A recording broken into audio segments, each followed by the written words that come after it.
Hello friends, welcome back to my channel Piyali's world. বন্ধুরা, আয়নায় আমরা নিজেদের যতবারই দেখি ততবারই ভাবি আমাদের ত্বক যদি আরও একটু ফর্সা হতো, আরও একটু উজ্জ্বল হতো, তাহলে কতই না ভালো হতো।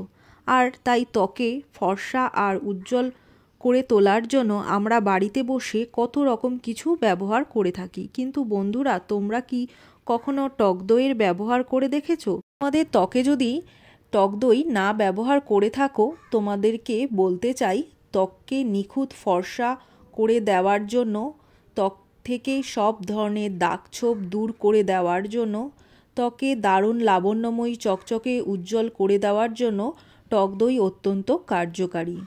আর যদি তোমরা টক দইয়ের মধ্যে আরও কয়েকটি প্রাকৃতিক উপাদান মিশিয়ে ব্যবহার করতে পারো তোমাদের মুখে, তবে এর কার্যকারিতা আরও দ্বিগুণ বেড়ে যাবে। তাহলে চলো আজকে আমি তোমাদের সাথে শেয়ার করব এবং সেরা 3টি টক দইয়ের সাহায্যে স্কিন ব্রাইটনিং হোম রেমেডি, যা তোমাদের ত্বক থেকে দাগছোপ দূর করে ত্বককে উজ্জ্বল, অত্যন্ত লাবণ্যময়ী, চকচকে ও সুন্দর করে দেবে। তবে বন্ধুরা, ভিডিওটি দেখার আগে ভিডিওটির নিচে সাবস্ক্রাইব এবং বেল আইকনটিকে এক্ষুনি প্রেস করে দিতে হবে, যাতে আমি যখনই নতুন নতুন ভিডিও আপলোড করব তখনই তোমাদের কাছে নোটিফিকেশান পৌঁছে যাবে। তো চলো, প্রথম রেমেডি হলো টক দইয়ের সাহায্যে ত্বকের ডার্ক স্পটকে দূর করার উপায়। টক দই দিয়ে ত্বকের কালো দাগছোপ দূর করার জন্য সবার প্রথমে একটা বাটিতে 2 চামচের মতো টক দই নিয়ে নাও। তারপর এর মধ্যে অ্যাড করো 2 চামচের মতো আলুর রস। নিয়ে নাও হাফ চামচের মতো হলুদ গুঁড়ো, আমি এখানে কাস্তুরি হলুদের ব্যবহার করেছি, আর হাফ চামচ মধু দিয়ে এগুলোকে ভালো করে মিশিয়ে নাও। মিশ্রণটিকে খুব ভালোভাবে মেশানোর পর এবার পুরো মুখে এটাকে অ্যাপ্লাই করে নাও। যেখানে যেখানে তোমাদের কালো দাগছোপ আছে সেই সমস্ত জায়গায় ভালো করে অ্যাপ্লাই করে এটাকে 20 মিনিট রেখে দাও। 20 মিনিট পর পরিষ্কার জল দিয়ে মুখটাকে ধুয়ে নাও। সবথেকে ভালো ফলাফল পাওয়ার জন্য তোমরা এই প্যাকটিকে সপ্তাহে 3 থেকে 4 দিন ব্যবহার করতে পারো। এই প্যাকটা রাতে অ্যাপ্লাই করলেই সবথেকে ভালো হবে। টক দইয়ে রয়েছে ব্লিচিং প্রপার্টি, যা আমাদের ডার্ক স্পট, অ্যাকনি, কার্স, পিগমেন্টেশন, ত্বকের নানান ধরনের কালো দাগছোপ দূর করার জন্য অত্যন্ত কার্যকারী।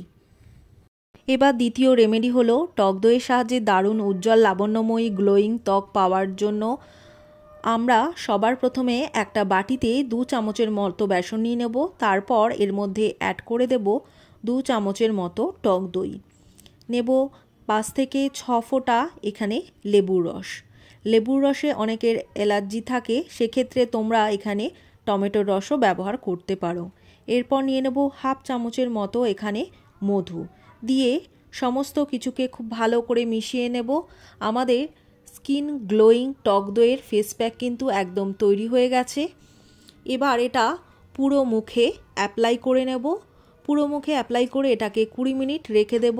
20 মিনিট পর পরিষ্কার জল দিয়ে মুখটাকে ভালো করে ধুয়ে নেব। ভালো ফলাফল পাওয়ার জন্য তোমরা এটা সপ্তাহে 2 থেকে 3 বার ব্যবহার করতে পারো। টক দই দিয়ে তৈরি এই ফেস প্যাকটা super glowing, spotless, brightening skin পাওয়ার জন্য সবথেকে বেশি কার্যকারী।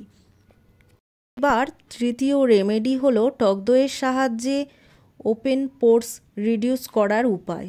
তোমরা এই স্টেপটি জানার আগে তোমাদের সবার প্রথমে জানতে হবে লার্জ ওপেন পোর্স কী করে হয়। তো বন্ধুরা, অনেক সময় দেখতে পারবে যে কারোর মুখে যে লোমছিদ্রগুলো থাকে তা আকারে বেশ বড় হয়, দেখতে ছোট ছোট গর্তের মতো লাগে, সেগুলোকেই লার্জ ওপেন পোর্স বলে। তা সেগুলো যাদের ত্বকে থাকে সেগুলো দেখতে ভীষণই বাজে লাগে। এর কারণে ত্বকে অ্যাকনে, পিম্পলের প্রবলেম কিন্তু দেখা দেয়। এই পোর্সগুলোকে বন্ধ করার জন্য আমাদের টক দইয়ের একটা দুর্দান্ত কার্যকারী উপায় আজ শেয়ার করব। তো এখানে সবার প্রথমে আমি একটা বাটিতে বড় 1 চামচের মতো মুলতানি মাটি নিয়েছি। এখানে এর মধ্যে নিয়ে নেব 2 চামচের মতো টক দই। তার সাথে নিয়ে নেব এখানে 2 চামচের মতো গোলাপ জল দিয়ে খুব ভালো করে এটাকে মিশিয়ে নেব। খুব ভালোভাবে মিশ্রণটি মেশানোর পর ভালোভাবে মিশ্রণটি তৈরি হয়ে গেলে এবার এটাকে পুরো মুখে অ্যাপ্লাই করে নাও। পুরো মুখে এটাকে অ্যাপ্লাই করার পর 15 থেকে 20 মিনিট এটাকে রেখে দাও। 15 থেকে 20 মিনিট পর পরিষ্কার জল দিয়ে পুরো মুখটাকে ধুয়ে নাও। তোমাদের দেখবে ওপেন পোরসের সমস্যা দূর হবে এবং মুখে যত রকমের দাগছোপ আছে সেটা কিন্তু খুব ভালোভাবে পরিষ্কার হয়ে যাবে। এটা ভালো ফলাফল পাওয়ার জন্য এই প্যাকটা সপ্তাহে 2 বার করে ব্যবহার করো। তো বন্ধুরা, এটা ছিল টক দইয়ের সাহায্যে 3টি সেরা দুর্দান্ত হোম রেমেডি। আশা করছি বন্ধুরা ভিডিওটা তোমাদের জন্য খুবই উপকার হবে। ভিডিওটা কেমন লাগলো আমাকে কমেন্টস করে অবশ্যই জানিও। আর ভিডিওটা ভালো লাগলে লাইক করো আর ফেসবুক হোয়াটসঅ্যাপে ভিডিওটাকে শেয়ার করো। তো চলো, দেখা হচ্ছে অন্য কোনো ভিডিওতে। আজ এই পর্যন্তই। তোমরা সবাই ভালো থেকো, সুস্থ থেকো।